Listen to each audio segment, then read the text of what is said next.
दुपारची वेळ, पण अचानक गार वारा सुटलाय. आकाशात काळे ढग दाटून आलेत आणि भर दुपारीच जणू सांज वेळ झालीये. ढगांचा गडगडाट सांगतोय की पाऊस दारात उभा आहे. कोकणची माणसं पावसाची साहूल लागताच घराची आणि शेताची आवरावर करायला लागली. वाळलेला कचरा जळतोय आणि त्याचा सुवासिक धूर सगळीकडे पसरलाय.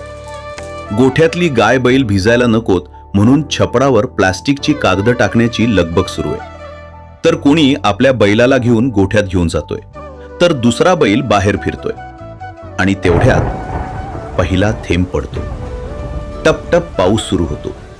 अंगणात छोटी मुलं आनंदानं नाचतायत, भिजतायत. झाडावरचा कावळाही या पहिल्या पावसात स्वतःला स्वच्छ धुवून घेतोय.